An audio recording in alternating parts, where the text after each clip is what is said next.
Yo, what's up mga pare ko? Today is Tuesday. Every Monday pala yung off day namin. So Tuesday to Sunday yung pasok namin. And naglalakad ako papuntang bus station. Sasakay ako ng bus papuntang train station. At ganito yung rotation ko araw-araw from my kung saan ako tumutuloy. 15 minutes yung lakad ko, 10 to 15 minutes yung lakad ko papunta dito. Tingnan nyo mga parekoy, dito ako sumasakay ng bus. Tawag dyan nila is BRT. So may mga estudyante din naglalakad.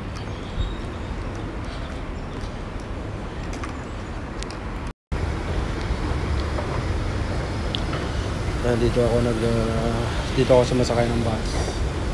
Ang bus nila nasa taas dumadaan, parang train din. Ayan. So ang araw-araw ko is 4 ringgit 80 cents. Ano na yan, back and forth na yan, mura lang. Kaysa mag grab ako na hindi ko pa alam dati dito. Nag-grab ako ng layo, nagagastos ako ng 10 ringgit, 8 ringgit araw-araw. O ito, alam ko na yung paano mag sa BRT. Kaya ayan, ayan. So tap lang natin yung card natin. May card tayo dito. Alright. So yan yung bus mga parikoy. Dito tayo magantay.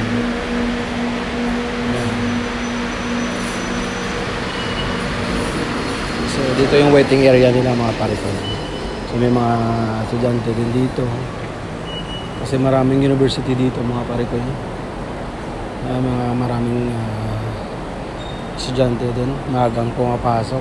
Minsan puno yung bus, wala kang masakyan. Waiting time dito mga mga 5 minutes. And so wait lang tayo. So mamaya magpapaload tayo, wala tayong load.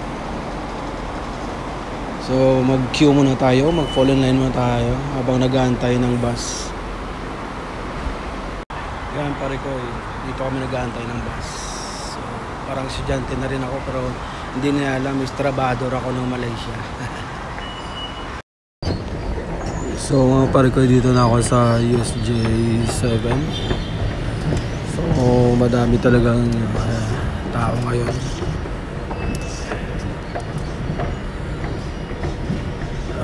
Rush hour. So dito tayo mag-wait na yung train.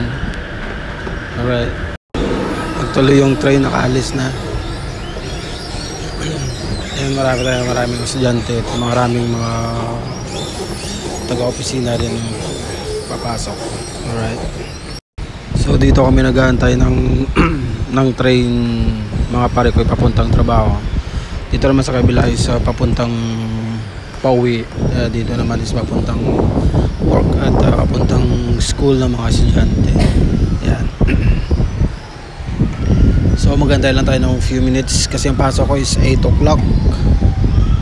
Yan, may ano pa tayo, time check tayo. Time check is 7:26. Yung train dito mga pare ko just 5 minutes lang. Kasi dalawang station lang yung dalawang station lang yung trabaho ko. Kaya malapit lang. Alright. Ito tayo pa pare ko, nag-aantay ng train. So naka all black tayo kasi yung shop namin bagay sa mga staff, mga uniform. Wala pa kaming proper uniform pero napayagan kami mag all black. Yan. So nandiyan yung train sa kabila. Right. Ayan na yung train sa kabila mga pare ko. So papuntang yan, GSJ7 papuntang, kasi maraming school dito mga parikoy. So ito na yung train namin mga parikoy. So pasok na tayo dito. At ayan, punuan to mga parikoy kasi ngayon is rush hour. Maraming estudyante.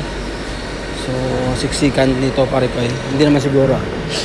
Ayan, so pasok tayo at i-continue natin to mamaya. Alright.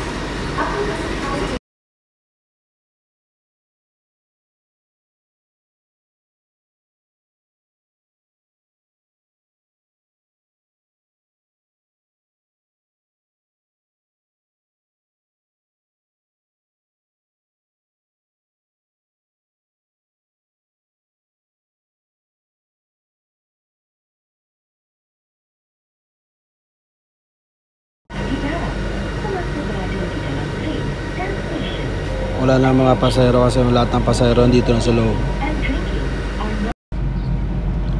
So going to SS Limablas, and doon yung workplace natin.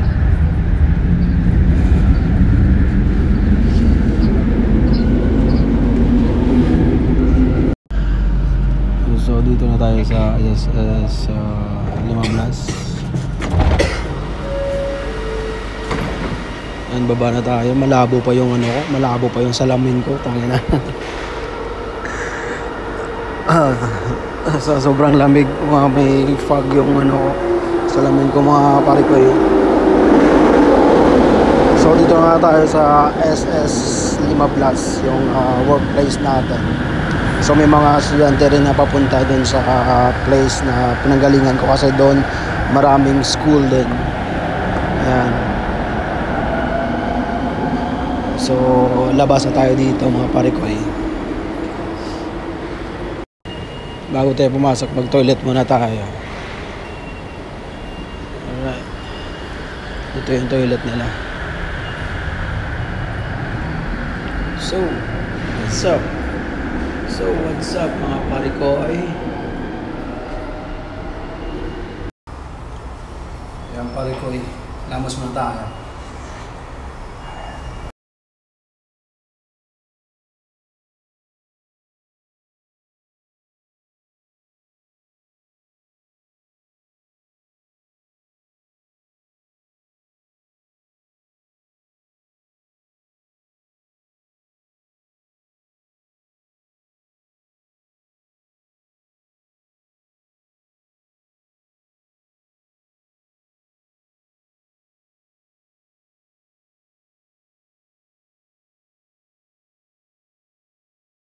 So labas na tayo dito mga parikoy.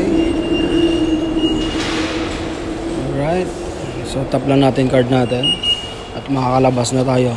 At mamaya babalik tayo ng alas 8 kasi alas 8 yung out natin. So mamaya na tayong papaload.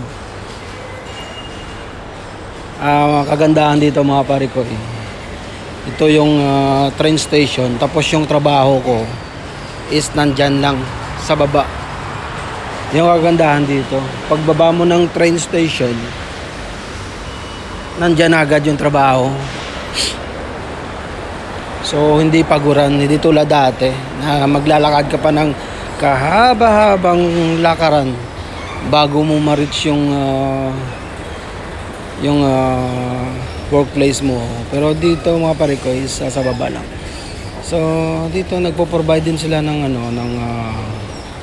how to say, accommodation, pero hindi ako nag-accommodation dito kasi sharing kami ng kwarto. Yun nga, yung kasamahan ko is medyo hindi kaya-aya yung amoy.